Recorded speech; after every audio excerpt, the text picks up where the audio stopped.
So yeah, that's tricky. Well, you'd hope someone else would step in who was hosting it. But I did an Instagram live the other day where I was sideways and I couldn't get it for some reason. My phone was locked or something, so I was just like, yeah, hi. it was slightly oh God, that's really bad. It wasn't good. It wasn't a good look, I have to say. Oh dear. Nice one. All right, well, so let us begin. Yeah. So, very happy to have Kate Moross from Studio Moross here. They are one of the UK's, if not the world's, most exciting visual communicators, and their book, Make Your Own Luck, is pretty much essential reading if you're going to have a career in the creative industries. And of course, I'll be fielding your questions at the end, so if you've got questions, let me know and I'll ask them. Okay, all yours, Kate. Hi everyone. You're joining me from my studio in Stockwell. I'm the only person here. Normally there's 10 of us. Today I'm just going to walk through some slides, give a bit of context to anyone who would like to kind of understand where my thoughts are coming from, and also I'm not going to assume anyone knows my journey either. And yeah, so I'm a creative director, designer and illustrator. My pronouns are they, them, so if you're talking about me in the chat, please use my pronouns. And I run a design studio called Studio Moross. I'll start my presentation. So I started work as an illustrator in about 2006, designing flyers mostly for music projects. I kind of met a few promoters when I was out, just being like a punter basically at parties, clubs and gigs, and offered my services as an illustrator, flyer designer. And that's kind of how I cut my teeth and got up into the ranks of illustration and just getting work. And then I continued to work in music, but then I also introduced more commercial projects via my agent, who I joined an agency called Breed. And I was kind of just known for doing hand-drawn typography. That was kind of my main calling card. And then off the back of that exposure in that first year, while I was in second year at university, I was scouted by an art buyer at Fallon, which was an ad agency at the time, who was looking for someone to create a campaign for Cadbury's dairy milk. And it was really intense. I was just a young student, and I was very much kind of guided by this art buyer who was super helpful and just kind of helped me navigate this experience of working in advertising. So I kind of did these big posters that were all over the country, and I earned quite a bit of money. I think this job I pocketed around 30 grand, which as a student is a huge, well, to anyone is a huge amount of money, but as a student is a huge amount of money. And I wasn't really sure what to do with that money, but I really felt like I wanted to put it back into things I was interested in. So I started a record label called Isomorph Records. And that was in 2007. And I received, some good feedback for a vinyl only label, because a lot of musicians at the time had retained their vinyl rights away from their record labels, because record labels didn't really want to produce vinyl, so artists were producing their own vinyls and taking them on the road. So I found a few artists that had retained their vinyl rights and let me release their music. This was the first record I released by a band called Cutting Pink with Knives. And for me, I did this really not just because I love music, but I also wanted to design music packaging, because it was something I had always aspired to do, but I wasn't being hired to do. So I sort of kind of created my own job in respect of that. And I started producing records under Isomorph Records. And we released lots of, I think 7 records in total, so not very many in its short lifespan. But I really experimented with print finishes and typography and illustration and things that I wasn't getting to do as a hand-drawn illustrator. And then through this, I met loads of musicians and labels and artists and all sorts of exciting people in the music industry. And I met a band called Hearts Revolution. And when I was in my third year at uni, I joined the band as a VJ. And we went on tour around the world. We played at South by Southwest. We toured Paris, and Europe and the UK under my label. And I also released Switchblade EP, which is there on the right hand side. And I toured as a VJ, and as you can see here, me playing a daylight show, which obviously as a VJ with a projector means absolutely nothing, aka just a big white panel and nothing to see. But it's kind of how I got into working in animation and thinking about syncing visuals and sound. And then I had sort of built up this kind of strong and steady set of projects that were coming in from outside, and as well as the projects I was creating for myself. And I got a studio in London I shared with some friends, and we sort of did some work together loosely as a collective. And then after a while, I kind of realized that that dynamic wasn't working for me, and I really wanted to have a bit more authority and a bit more structure to the way I worked. So I decided to start a studio. And in order to kind of close the door on that, I wrote this book, Make Your Own Luck, which, although I think, definitely has advice that's still relevant today, this is already now 8 years old, which is when I wrote it. And I feel like some of the sentiments in this, like I was quite naive as to the disadvantages and obstacles that some people have to overcome in order to get into the industry. And obviously this in itself is a resource and a tool for people who want to, but also doesn't really speak on that. So something I'm working on doing is kind of creating better resources that are more helpful to more people. So yeah, I started the studio in 2012 with a staff of 10 or more. Since over the years, we started at 2 people and we've ended up around 10, 11. We're based in Stockwell, South London, and we're a mixture of designers, project managers, motion designers. Most of our designers and motion designers are multidisciplinary, as well as a studio manager and accounts team. So the kind of work we do is we work in music, we work with bands and artists, record labels, we design live shows, festivals, we do packaging, we creative direct artists, like 360 campaigns, and we make music videos. And then our other area of work is TV, where we design award shows, we do the screens and the content. For award shows, we work in advertising, broadcast, graphics, things, idents, credits, and titles. So that kind of gives you an idea of our main bread and butter. We do lots of other projects too, such as food and beverage industry, and yeah, a few other areas, but this is our kind of main threads. And I thought I'd just show you a little bit of our current work, which may kind of give some more context to what I might talk about after. So we worked with a range of clients. We've built up quite a strong thread of working with festivals and branding and rebranding and promoting festivals. So this is our recent campaign for Lovebox, which never happened because of COVID, and just kind of creating a branding system for them. Most of this work is animated and exists purely online. There's been a few times we get to see an amazing printed billboard, but most of the work is digital animation. We've worked with Parklife now for 5 years, producing a range of marketing for them, their kind of key art, and we also make these really elaborate animated films for them to launch, which we always lose loads of money on, but we do them because we really enjoy making them. These are just some stills from 2 of the years that we've worked on it. And this was this year's lineup, which again, sadly, never came to life. Yeah. This is great, but sometimes the slides take a little filter through. So if you could just go a touch slower, that'd be very much appreciated. Yeah, no problem. Thanks a lot. Yeah, I'm really fast because I think my brain is a bit too fast sometimes, so I'll go a bit slower. So Flare is another project that we work with, the Flare Film Festival, which is part of the BFI programming. This is something we've done now for 3 years. It's a project, like many of the projects that come through our doors at the studio, where they're looking for perhaps LGBTQ voice or creative lead on a project in order to fully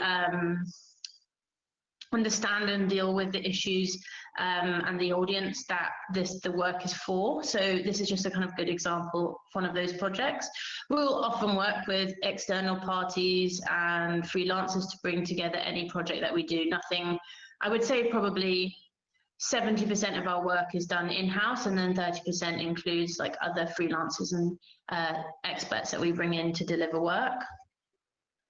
We still work in music, and our work in music isn't kind of left to just those big name clients. We also work with musicians that we really love who have maybe a more underground audience. This is Song Feel for an artist called Girl Unit. And actually working on this project, we met this really fantastic 3D motion and stills creator. And we then went on to collaborate with him on several other projects. And we also, we created this project for Warehouse Projects together, which is a redesign of their brand, a kind of relaunch for the Depot, which is their new venue. And these are some stills that were produced to promote the event and the launch of the first one. Now, I mentioned that I worked with the Spice Girls kind of delivering, I mentioned I worked with Hearts Revolution delivering visuals for like tiny little live shows where I'd go and stick a bed sheet to the wall of a student uni bar, which was really fun, and I learned a lot, but it kind of nothing would have ever prepared me for this project, which was last year. We, as a studio, were asked to kind of brand and design all of the content for Spice World 2019 for the UK and Ireland tour. It was a huge project. It was like, I think, twice the size of any other contract we had ever done in terms of deliverables and budget. And we had to learn and grow very quickly to adapt to be able to deliver it over quite a long period of time. It wasn't something we just did really quickly. So we were asked to kind of create a new logo for the tour, as well as kind of modernize some of the Spice Girls branding, which was, you know, again, something that you just try not to think about too much and just really be instinctual. That's kind of how I approach projects that are kind of intimidating, is to just go with my instincts and trust whatever comes out. Especially for music projects, because, you know, they don't necessarily need to have a lot of thought or conceptual thinking. It can just be a very visceral or emotional response to a brief. It doesn't necessarily need lots of research, although we did do lots of research for Spice Girls because we wanted to make sure that we encapsulated so much of the nostalgia. That was like our main goal. So this was a stadium tour, so a huge screen surfaces. We design all of the digital visuals that appear in the show. We actually designed the sort of applied graphics for the stage. We even got into the weeds and started designing elements for costume. And we got to make the merch and the program and anything that was kind of out at the time. Lee Lodge, the creative director, kind of entrusted me to art direct all of that content. And it also gave me an opportunity to try and make it a really inclusive show and sort of reflect back to what I feel the Spice Girls gave me as a young kid. Even like the intro to my book, I talk about the Spice Girls and how they were important to me. But we also got to make this show open, which I think really resonated with people, kind of welcoming everyone into the space. Because, yeah, the audience at a Spice Girls show is so mixed, and everyone has their own intimate experience of what it was like to listen to the Spice Girls if they were a fan when they were younger. We also do like smaller visual projects. This is for the Black Madonna, who we produce content for her live show. And she has these kind of very political and fun and playful messaging that we just sort of build in typography throughout her shows. And that's just another really interesting way that we can kind of make work with people who we care about. Off the back of Spice World, I think we got this project, which was for Lady Gaga Chromatica launch. We were asked to produce a series of posters for Lady Gaga's fans to print at home and put in their windows.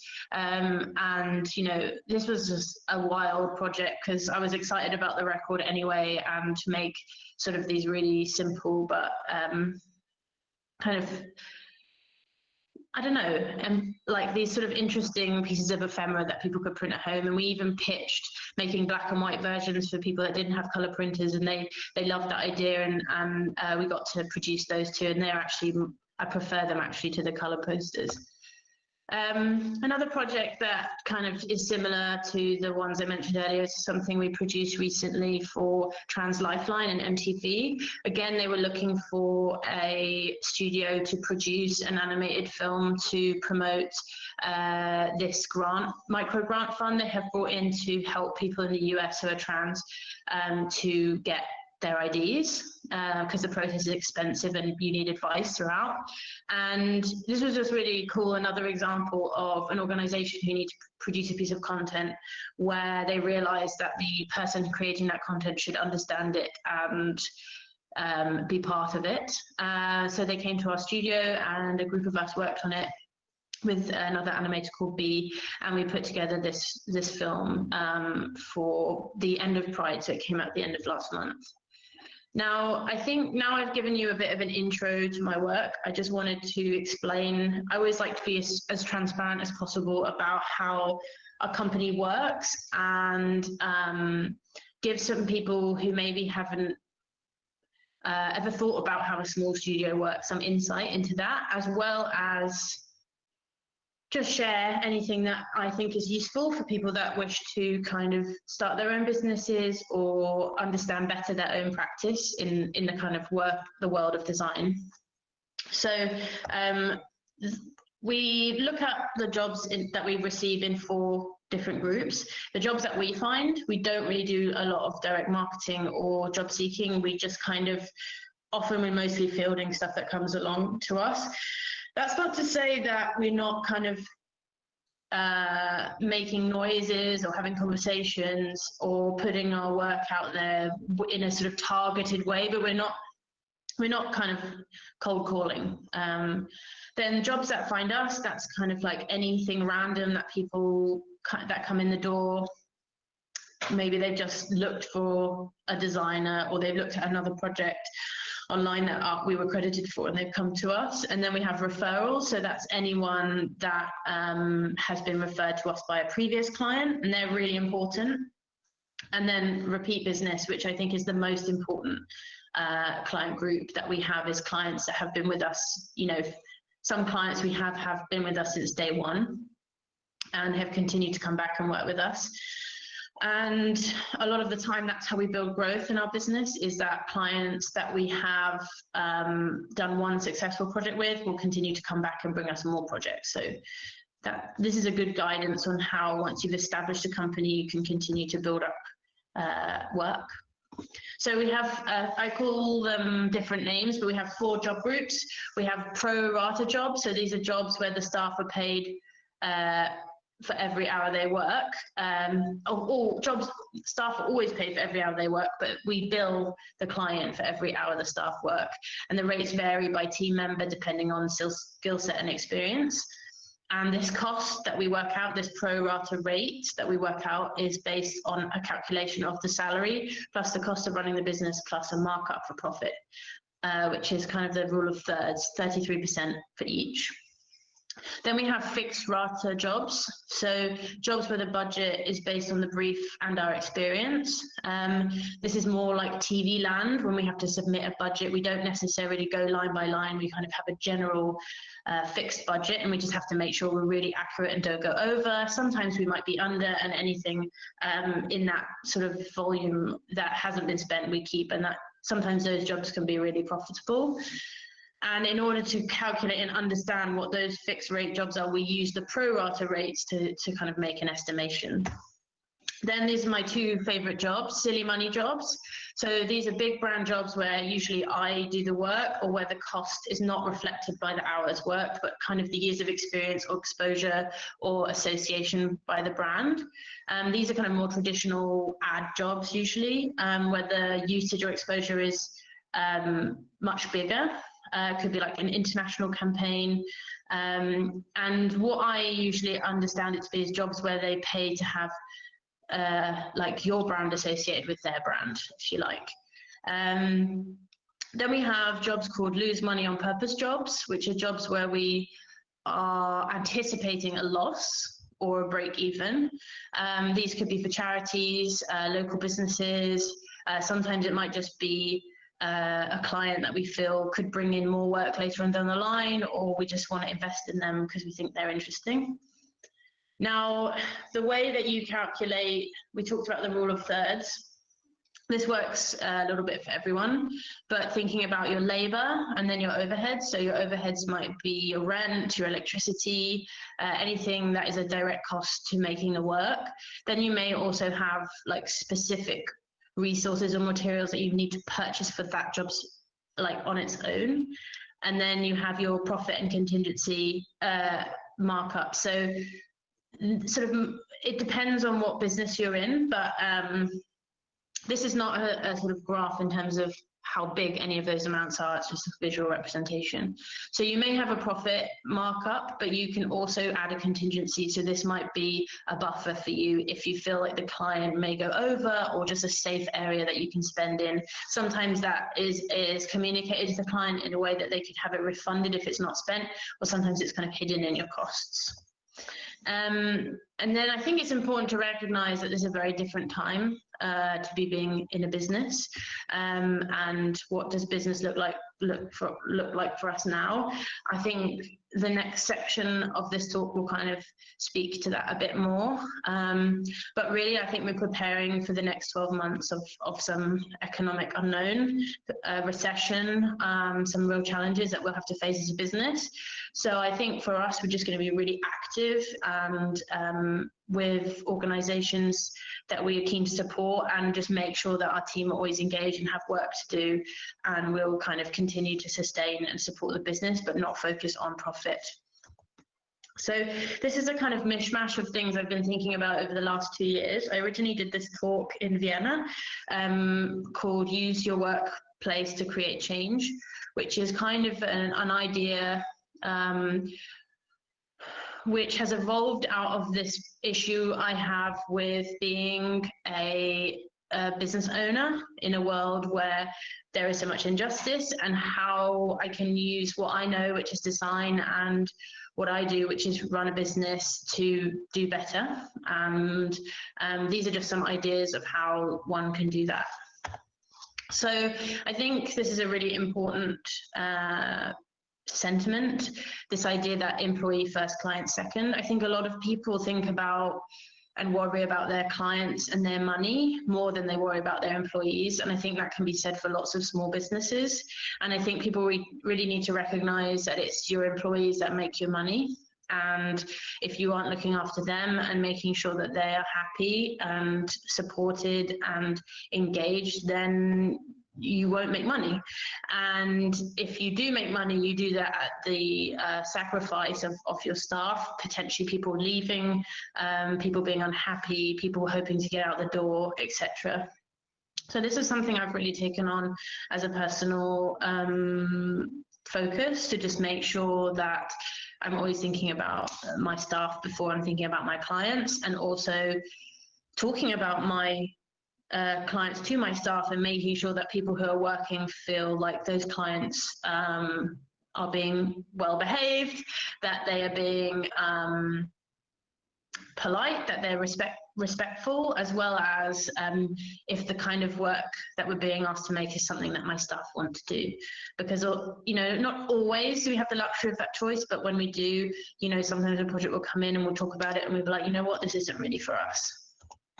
So I think it's important for everyone to educate themselves on their rights, especially in the workplace, but also to uphold the rights of others, whether that be of freelancers that use your space, whether that be of interns, whether that be helping to educate others on their rights. I think there are lots of really great resources out there where we can understand what rights we have as people entering the business world, and we should just be sharing them. And also I recommend to people, if they can, research and find a good union to join one, or create their own informal union.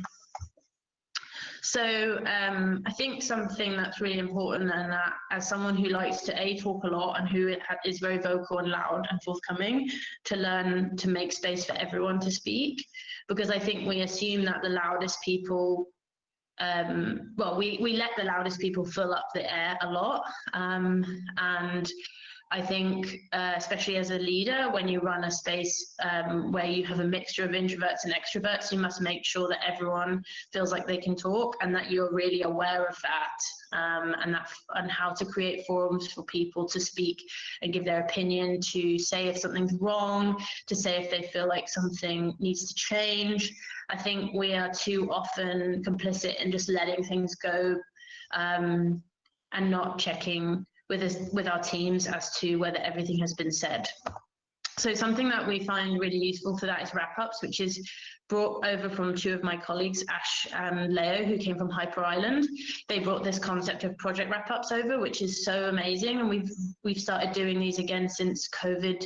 We've been doing these virtually, and they're a really good opportunity for everyone to have a chance to air any grievances or positive learnings, or just talk about the process of the making of the work. So I really recommend to anyone who is making work in collaboration with others to try one of these out. Even if it's with freelancers or you're two people working together and you're not in a business together, it's just an amazing process to learn and improve your own skills, as well as understand like workflow, productivity, creativity, all of these other things. They're really, really excellent, so I would recommend them.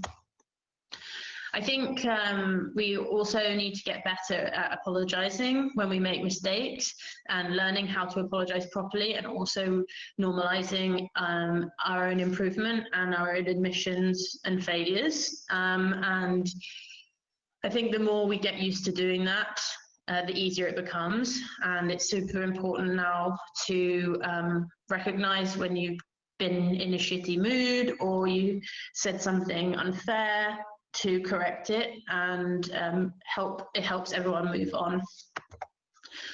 This is a really amazing phrase. I'm not sure where it originates, but nothing about us without us. So this is just a really important thing to remember, I think, for any design project, to always be thinking about what you're making and who you're making it for and who is making the work. And I think a good example of that was something we did for Flair the first time we worked with them in 2018, is that we wanted to reset the campaign and create a piece of work that was by the community, and by the LGBTQ plus art and film interested audiences. So we kind of created this collage for the key art, which was combined from different contributors' artwork. So we all paid to create and submit work. And then we also curated this scene, which was given out for free to anyone who came, which was paid for by Flair. And I just feel like this project really embodied that messaging. And we asked people to kind of submit creative writing, poems, photography, illustration, and art to be part of the project. And it felt like a really kind of cohesive and solid piece of work by the time we finished.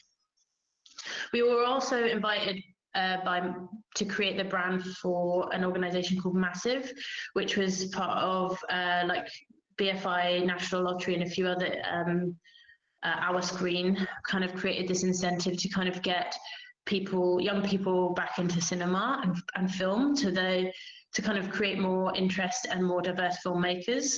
And through that process, we actually did a work experience project at the time where we had young people in doing work experience, and we kind of used that opportunity to get them to contribute to this project. And I think it's important to recognize that young people, I'm talking like school age people here, not like graduates, but their insights and their voices and their ideas are super important, especially if you're making work for them. And I'm not talking about like focus groups or these sort of very like archaic ideas of how we get informed for design projects, but actually bringing them into the studio, asking for their feedback.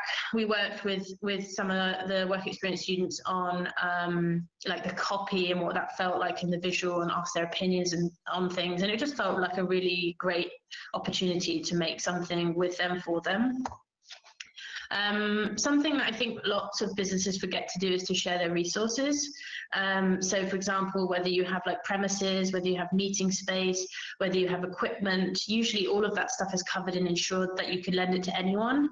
So, you know, if you have a really nice film camera sitting in a cupboard somewhere and nobody's using it, there's an opportunity to kind of create a network where that equipment could be used by not-for-profits, charities, young people, anyone that kind of hasn't got access to those things. And I think that's a really good sentiment to carry generally through business, is to just be constantly adding and giving your resources. So that's something we do here at the studio. We have, we let the local organisations that we work with use our breakout space upstairs. These may be things that we do and take part in, like workshops and lectures, but also these are sometimes things that we don't take part in and they happen without us. So there's a mental health first aid course that happens in our upstairs space, and we just facilitate that happening. We don't run it, we just let them use our space and we help them with the advertising.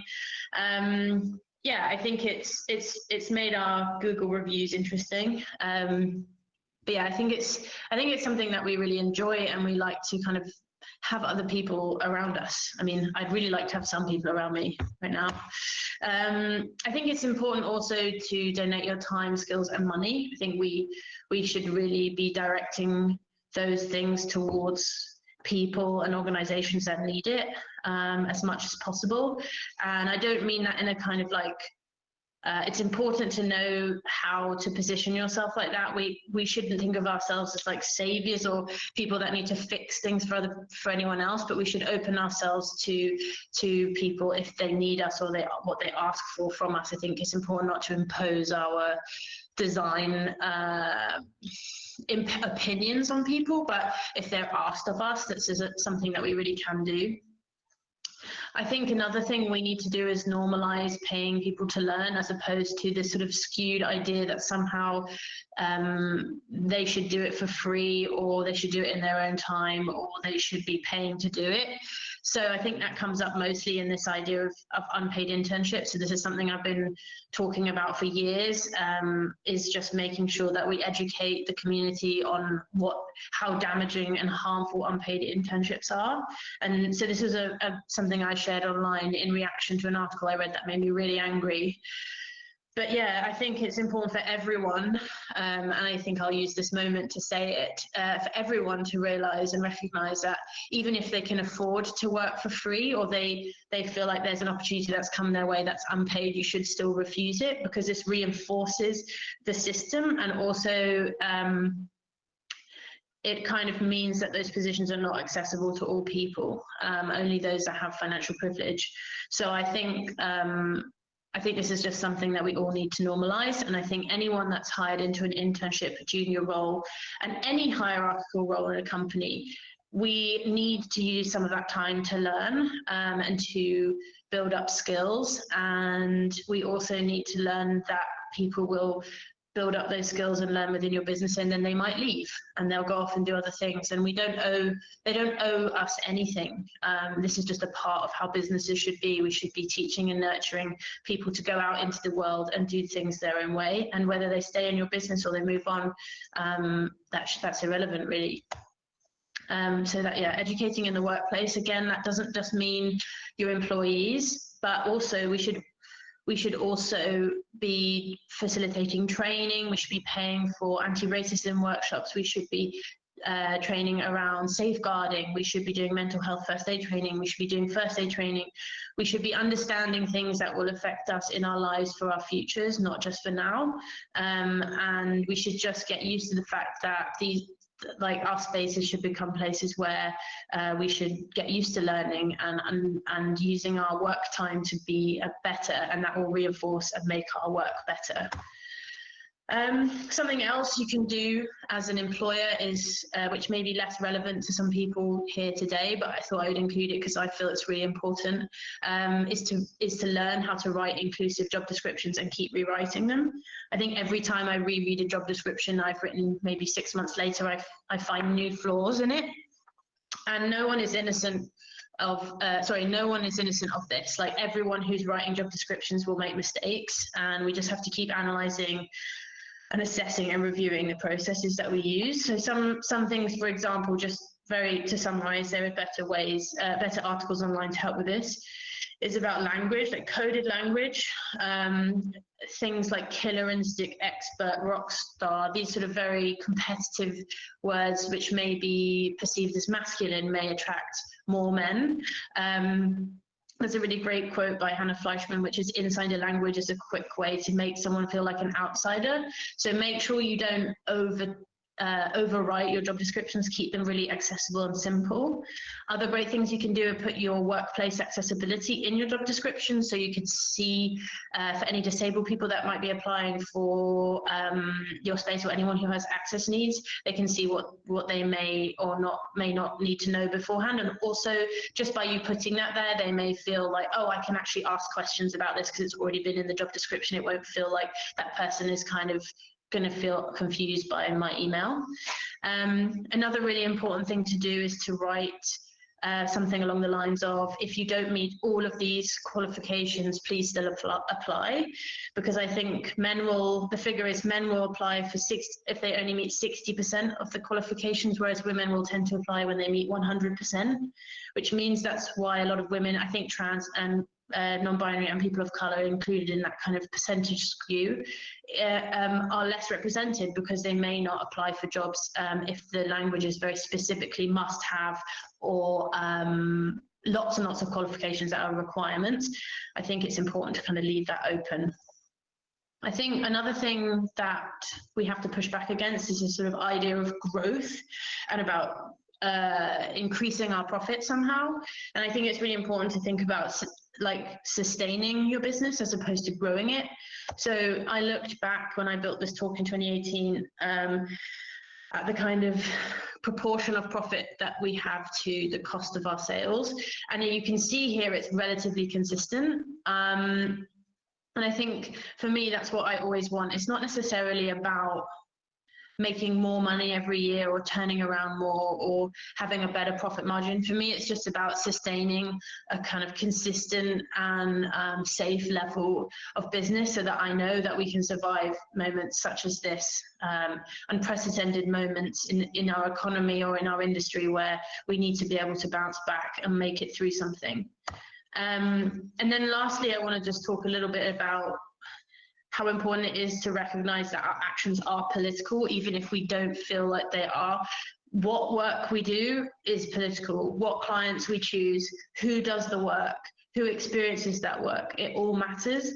I think we should always, when we accept any job, think about those things. And if you feel like uncomfortable or unsure about those things, and go deeper into it and think about it more, like, do you need to hire differently? Do you need to bring in a voice that's more relevant to that project? Do you need to partner with another studio? Do you need an expert, a freelancer, a consultant, an advisor? Like, really think about the work that you're making, who you're making it for, and whether your position is the best position for that project. And then there's an amazing article. These are just some really good images by Desmond and Jennifer, which supported this article by Eric Carter a few years ago, which is like really interesting. I read it at the time, but I've reread it since, and I think with fresh eyes. And I think everyone should head to the link in the slides document. But we really need to get away from design as this sort of egocentric, show-off, celebrity culture, and really start thinking of design as a way of healing and facilitating and supporting and funding. And our governments aren't doing this stuff for us anymore. We need our institutions and we need our businesses to become part of that infrastructure. As much as that's not something I feel like would be the best situation, I do feel like if we're going to be engaging in design, we need to be asking ourselves these questions.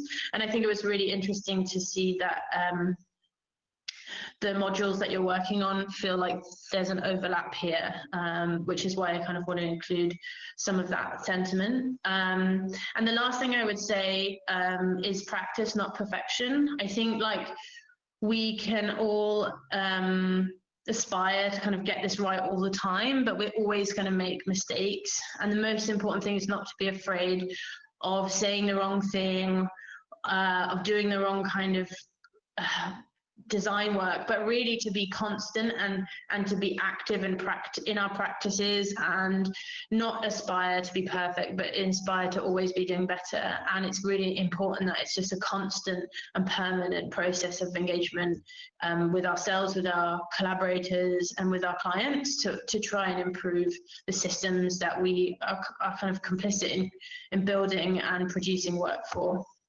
So lastly, I'll end on this, which is perhaps an obvious phrase, but something that we can never stop talking about.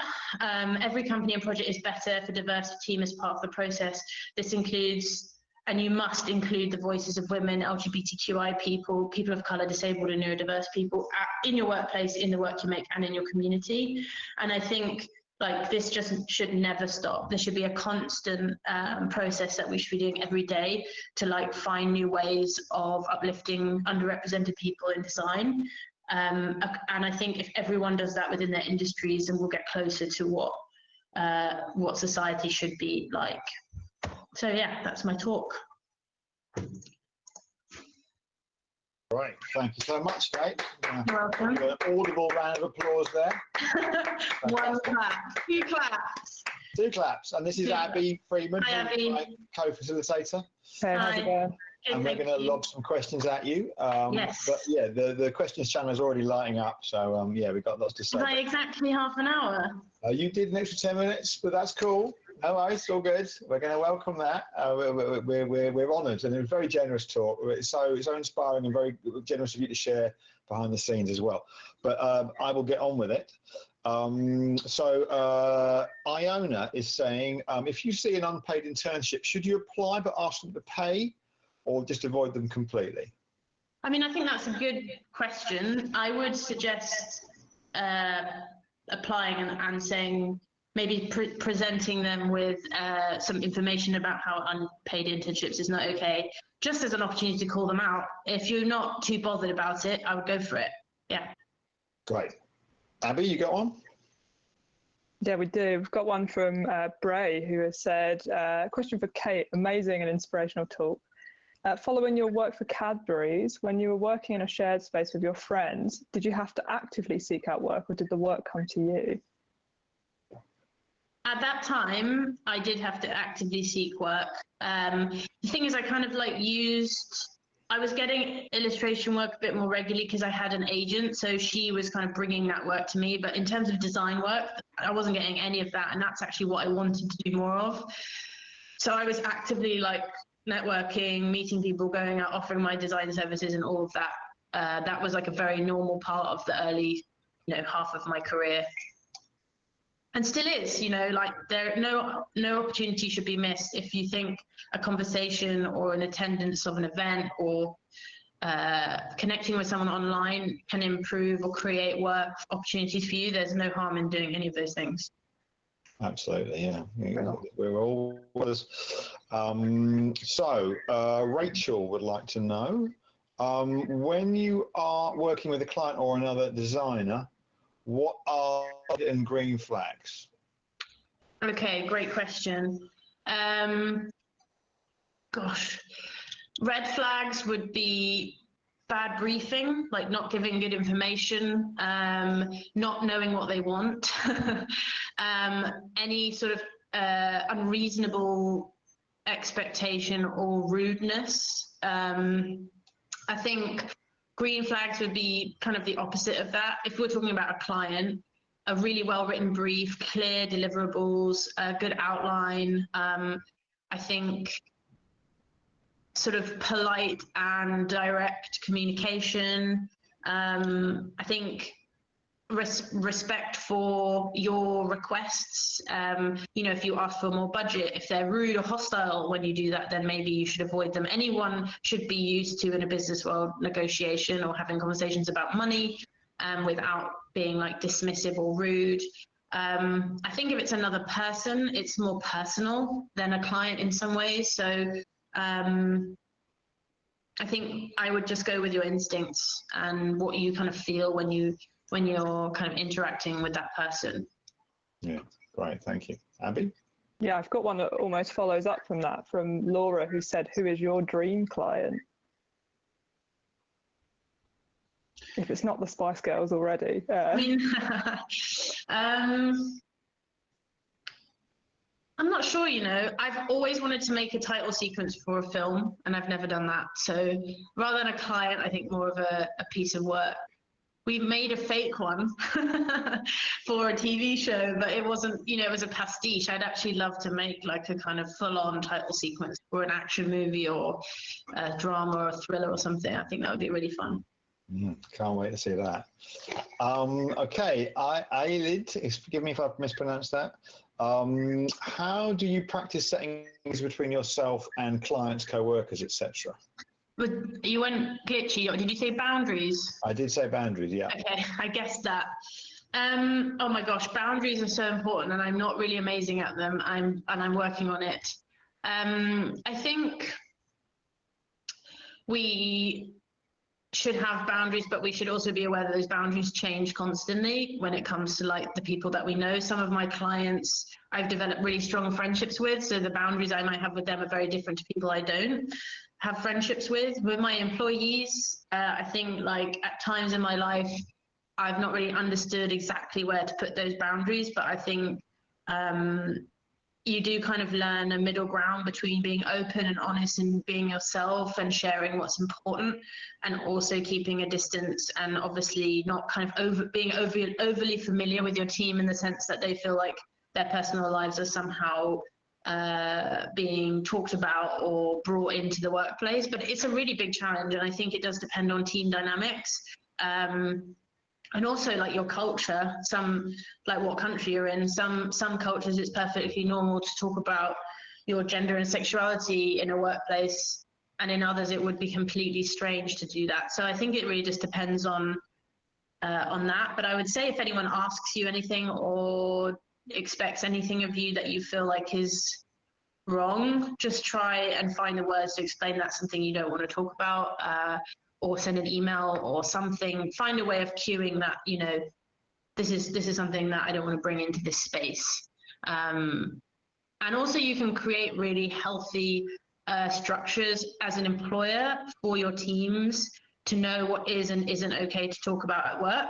So that's something that we do with like some of our policies, is try and suggest to people that they don't talk about like inflammatory topics in the workplace because they might upset people. Also things like trigger warnings around like certain topics are important.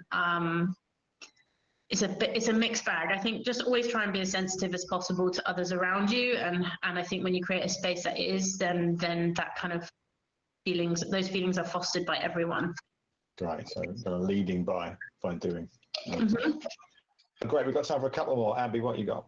I've got Andrew, who's asked, how do you approach the final days before a deadline? Do you proactively avoid the crunch time, or is it inevitable?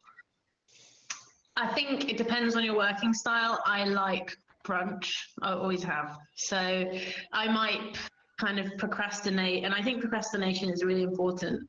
I don't think it's a negative thing. I might sort of put off something for a while in order to have an incredibly productive time to just get something finished. That's kind of how I work. I'm not a kind of strategic worker. I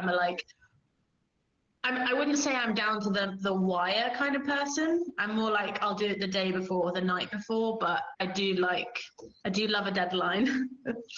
Yeah, you need it. Yeah. Great. Afteris is asking, how would you describe your own personal visual approach? I'm not sure. It's difficult to say because I actually work with, you know, lots of other creatives now. So the kind of work we make doesn't necessarily have a distinctive visual style, but I do think it has a kind of intention behind it. I think the work that I make is often like colorful, bold, maybe an element of nostalgia there. But it changes, you know. I might be making a project about something really serious and I'm not going to be using like, you know, bright colors necessarily to talk about that. So it really depends on the project and the client. Sure. Last one. Abby, last one from you. I've got one from Deborah, who's asked, have you ever gotten a brief that initially wanted to go in a direction which you may have felt that it would have been insensitive or harmed certain communities? If so, how did you deal with this? This happens actually quite a lot. sometimes it can be really small. It might not be like maybe slight as extreme as that, but we might have projects where there's like an insensitivity around a character or a name for something, and I think what we found is really important is to explain to the client, people are babies, right? They don't want to be told that something they've said is racist or something they've said is a problem. But sometimes you really just have to go and say that or share resources. A lot of the time it's my responsibility, usually not my staff. It's something that I will always take on personally, is I will try and point out as directly and as clearly as possible that something is problematic, that it may harm people, it may upset them, or we need a sensitivity reader, or we need to include someone in the project that has a better understanding of the topic. But I think it's especially as like a white person and a person with a level of advantage in the industry, it's very important that if I hear anything going on in a project that I think is wrong, that I speak out about it. And I don't really care if that project goes away because of it, because I wouldn't want to do it anyway. So if you have the kind of comfort level and the words and the vocabulary to say it, I think it's really important. Great. Fantastic. Well, that's a great point to end on. But once again, Kate, thank you so much. Really very grateful for your time. And I think you might have a few minutes to hang out on Slack and answer. There are now, many questions. But if you're up for that, we'll stick you into the Slack channel brief. Yeah, go on. Throw me to the wolves. Fantastic. Thank you so much. All right. No worries. Thanks, guys. Very much appreciate it. Thank you. Bye. Wow, that was quite something, wasn't it? Yeah, that was. I was nodding throughout the whole talk, and yeah, that was a bit of an honour. Kate's a huge inspiration for me in our studio that we run, and yeah, it was so amazing to kind of get a really kind of behind the curtain view there, and a lot of honesty from Kate. So I am well and truly humbled. How about you, Fred? Yeah, no, you said it back at you. What a great example of how to run a creative business. Great. Okay, we're going to take a short break, and then I need to tell you some stuff. Me and Abby need to tell you some stuff before you go. So let's say 9 full minutes. We'll be back at 22, and we'll see you then. So see you back here in 9 minutes. Grab a glass of water, cup of tea, go to the toilet, whatever you need to do, and we'll see you in 9 minutes. 22. See ya. Bye.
It really doesn't. I still don't. I've never been able to grasp the time warp of Module. It's still just, every time I think I know how long it's going to feel like or how tired I'll be, it just like slips through my fingers. It's, yeah. Yeah, no, it's a strange space, isn't it? And yeah, I hope a good one. Mm-hmm. For all of you out there in Module Land, hope you enjoyed that talk. Apologies if Kate didn't get a chance to answer your questions. And of course, yeah, so let's just make this point again. Kate and Matt and other people from Studio Moross and Blast Theory, we can't get everybody with everybody, but they are among the people who are going to come back on Friday and next week to give you a crit on your projects. So that's a good thing, you know. Yeah, there's a lot of other people coming from the British Council and Design Manchester. You can hear from them tomorrow. We've got one more talk tomorrow in this slot. So, but yeah, it's not just about kind of the inspirational side of things. We're also going to get some hands-on mentorship for all of you. Will get some kind of mentorship from various people that we're showcasing here. So, hooray for that!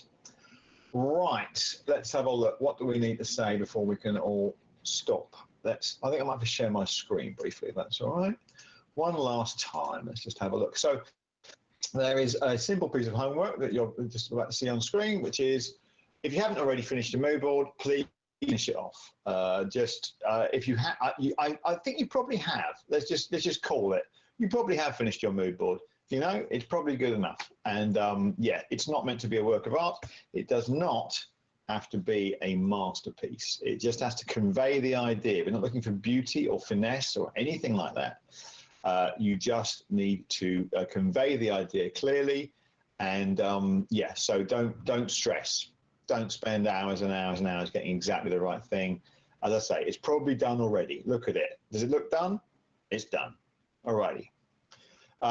Also, you might want to think about what you will say when you present your mood board to everyone, because, as I think I mentioned already, but I will be very clear about now, you are going to pitch your ideas to each other tomorrow morning. And you don't all have to speak, but certainly we would like at least one person to say something about the idea and explain it and talk us through the mood board. It is very casual.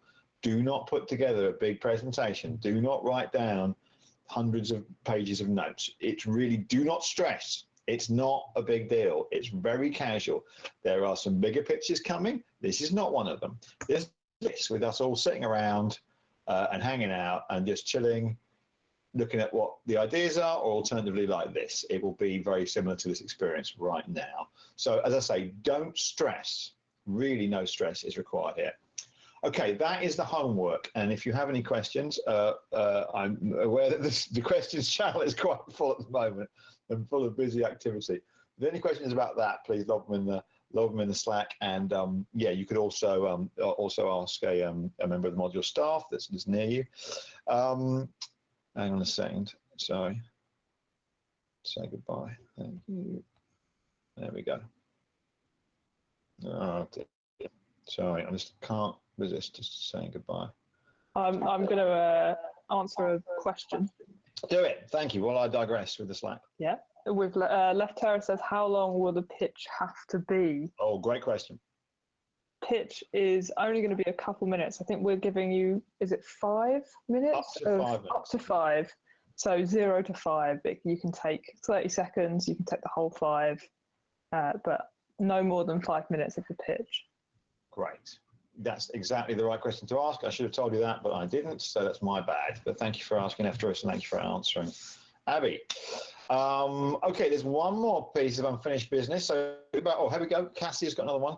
Will the pitches happen in the client groups or in front of all participants? Slightly complicated, so I'm not going to give you the full details, but you will be speaking to people outside your client group. So they will not have seen the idea ever before. So you are not just pitching to the people in your client group, you're sharing with other people. It won't actually be the entire workshop because there's hundreds of you. So we're not going to do that. But it will be to a wider audience. And again, spoiler alert, that wider audience will then help define the final project, which we're going to choose from these pitches tomorrow. Thanks, Cassia. Great question. Okay, so my piece, we'll keep answering questions, but I'm just going to come to the piece of business here, which is, of course, the prizes. And we had a winner earlier for the most ideas. I'm just going to stop sharing my screen. But now we need a winner for the most out there idea, and I think we have one. I don't know where it came from because I anonymized them all, but adding up the votes from all the channels we have, and there are a couple of classrooms going on here, we're looking like you, the public, have voted for a place to scream and leave your negative energy behind as the most out there idea. That's actually quite a feasible idea as well. You might even want to, if it's still in the mix, you might want to take it forward. It might be both the most out there idea and a finished project. Who knows? I think we've had one of those before, haven't we? We did, literally, in climate emergency. Someone wanted to create turn all currency into seeds, and that became a final project about a seed currency wallet. There you go. There you go. So if it's in the pot, forgive me for not knowing exactly which group that came from, but whoever you are who came up with a place to scream and leave your negative energy behind, pat yourselves on the back because you just won a prize. But what are the prizes, you ask? Oh, well, they have to be digital, obviously, because we're all online. So you're getting 2 excellent mixes. No, each one of you getting one, and I think we'll give let's go for every year I do a DJ mix, and then there's another mix I did a while ago, a kind of new Bellerica mix, which is I hope you like them. It's just all my favorite tunes and old discoveries from the year, and we're going to post my most recent 2019-2020 mix for the most out there ideas, screaming. Maybe you can scream along with the mix, and then the new Bellerica one, which is a bit more chilled, can go to the group that had the most ideas. And of course they are MP3, and nothing would stop you from showing them to a wider audience should you so wish. I will not criticize or comment if that happens. So there you go. Well done, both teams. Thank you very much. Well done, groups. And we're kind of nearly done, I think. We got to ask you to do the feedback. We've got to ask you to do your buddy time. So those are the 2 things at the end of every day we'd like you to do, please. But Abby, have I missed anything? Or indeed, is there anything that you want to say?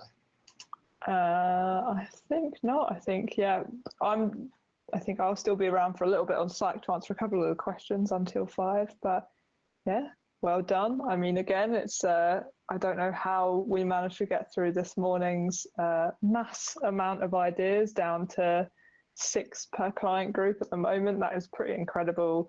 And please take a rest after this. I know for some of you it's very late, and for some of you it may be early.